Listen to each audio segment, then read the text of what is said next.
Hello friends, welcome back to my channel. இந்த வீடியோவில் நம்ம பால் இல்லாமல் சேமியா பாயாசம் எப்படி பண்ணலாங்கிறத பற்றி தான் பார்க்க போகிறோம். வாங்க வீடியோக்குள்ளே போகலாம். அதுக்கு முன்னாடி நம்ம சேனலை ஃபஸ்ட் டைம் பார்க்குற வியூவர்ஸ் ப்ளீஸ் சப்ஸ்கிரைப் பண்ணி வச்சுக்கோங்க. அப்போ தான் நான் போடுற வீடியோஸ் எல்லாமே மிஸ் ஆகாமல் உடனே உங்களுக்கு நோட்டிஃபிகேஷனில் வரும்.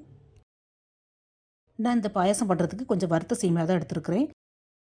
என்ன தான் வறுத்த சேமியாவாக இருந்தாலும் நம்ம பாயாசம் வைக்கும்போது கூட கொஞ்சமாக நெய் சேர்த்து அதில் இந்த சேமியாவை லைட்டாக வறுத்து எடுத்துகிட்டு வச்சா இன்னும் கொஞ்சம் நல்லாயிருக்கும். ஸோ கொஞ்சமாக நெய் ஊற்றி அதில் இந்த சேமியாவை போட்டு லைட்டாக வெதிப்பு எடுத்துக்கலாம். இந்த சேமியா ஆல்ரெடி வறுத்ததுனால லைட்டாக சூடு வந்தாலே போதும். இதில் கொஞ்சம் ஜவ்வரிசி சேர்த்துக்கலாம். நான் ஒரு கைப்பிடி அளவுக்கு ஜவ்வரிசி எடுத்துருக்கிறேன். ஜவ்வரிசியில் பார்த்திங்கன்னா நிறைய தூசி இருக்கும், நமக்கு கண்ணுக்கு தெரியாது. அதனால் எப்போவுமே நான் கழுவிட்டு தான் இதில் சேர்ப்பேன். ஸோ நீங்களும் அதே மாதிரி யூஸ் பண்ணிக்கோங்க ஃப்ரெண்ட்ஸ். ஜவ்வரிசி சேர்த்து லைட்டாக மிக்ஸ் பண்ணி விட்டுட்டு கொஞ்சமாக தண்ணி ஊற்றி நம்ம வேக வச்சு எடுத்துக்கலாம். சேமியா போட்ட பால் பாயசமாக இருந்தாலும் சரி, சர்க்கரை அதாவது வெல்லம் போட்டு வைக்கிறதா இருந்தாலும் சரி, இது வரைக்கும் ஒரே ப்ராசஸ் தான். இதுக்கப்புறம் தான் நம்ம பால் ஊற்றி பண்ணுறதா இருந்தால் சீனி சேர்க்கணும், தேங்காய் பால் சேர்த்து பண்ணுறதா இருந்தால் வெல்லம் போட்டு பண்ணணும். நான் இன்றைக்கி இந்த சேமியா பாயசம் தேங்காய் பாலும் வெல்லமும் போட்டு தான் பண்ண போகிறேன். சேமியா பார்த்திங்கன்னா 3/4 பாகம், அதாவது 95% நல்லா வெந்துடுச்சு. இன்னும் கொஞ்சமாக ஒரு சொல்லு போல் வேக வேண்டியிருக்குது. இப்போது சேமியா ஜவ்வரிசி ரெண்டுமே நல்லா வெந்து தண்ணி வற்றி வந்துடுச்சு. இந்த ஸ்டேஜில் நம்ம தேவையான வெல்லத்தை ஆட் பண்ணிக்கலாம். வெல்லம் குவான்டிட்டி பார்த்திங்கன்னா நம்ம எந்த அளவுக்கு சேமியா எடுத்தோமோ அதே அளவுக்கு வெல்லம் ஆட் பண்ணிக்கலாம்.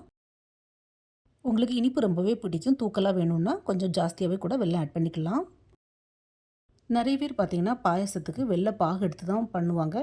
பட் எனக்கு மும்பையில் நல்ல சுத்தமான வெல்லம் கிடைக்கும்.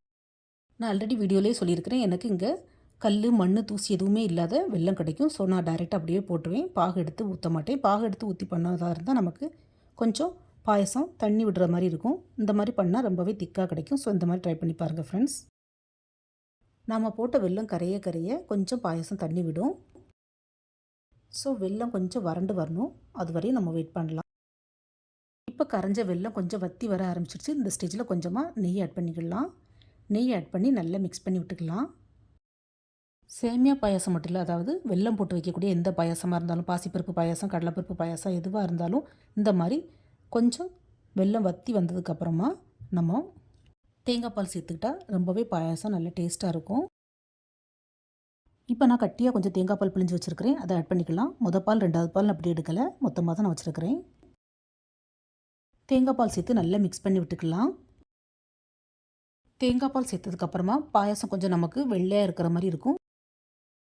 ஸோ தேங்காய் பால், வெல்லம், சேமியா எல்லாம் நல்லா கொதித்து கலர் கொஞ்சம் ப்ரௌன் கலராக வரணும், அது வரைக்கும் நம்ம வெயிட் பண்ணலாம். தேங்காய் பால் சேர்த்து நல்லா கிளறி விட்டதுக்கப்புறமா கொஞ்சமாக நெய் ஆட் பண்ணிக்கலாம். நிறைய பேர் சொல்லுவாங்க தேங்காய் பால் ஊற்றி பாயசத்தை ரொம்ப நேரம் கொதிக்க வைக்கக்கூடாது, திரிஞ்சு போயிடும்னு சொல்லுவாங்க. பட் அப்படி ஒன்றும் இல்லை, தேங்காய் பால் சேர்த்து நல்லா மிக்ஸ் பண்ணி நம்ம கொதிக்க விட்டால் தான் அதோட டேஸ்ட்டு நல்லா இறங்கும். பாயசம்னா திரிஞ்சு எதுவும் போகாது. ஸோ ட்ரை பண்ணி பாருங்கள் ஃப்ரெண்ட்ஸ். இப்போ பாருங்கள், தேங்காய் பால் நல்லா கொதித்து நெய் தனியாக பிரிஞ்சு வருது. இந்த ஸ்டேஜில் நம்ம கொஞ்சமாக ஏலக்காய் பொடி சேர்த்துக்கலாம். ஏலக்காய் பொடி சேர்த்து நல்லா மிக்ஸ் பண்ணி விட்டுட்டு கேஸை ஆஃப் பண்ணிடலாம்.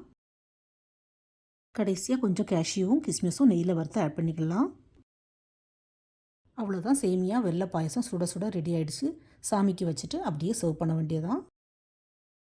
சிலவங்க பார்த்திங்கன்னா சேமியா பாயசத்துக்கு ஜவ்வரிசி ஆட் பண்ண மாட்டாங்க. பட் ஜவ்வரிசி கொஞ்சமாக ஆட் பண்ணி வச்சா பாயசம் நல்லா திக்காக கொழுப்பாக கிடைக்கும். ஸோ ட்ரை பண்ணி பாருங்கள் ஃப்ரெண்ட்ஸ். நான் இதே மாதிரி வேறையும் நிறைய பாயசம், அதாவது மூங் தால், பாசிப்பருப்பு பாயசம், கடலைப்பருப்பு பாயசம், அப்புறம் நேந்திரம்பழம் பாயசம் பண்ணி அப்லோட் பண்ணியிருக்கிறேன். என்னுடைய சேனலில் போய் செக் பண்ணிக்கோங்க.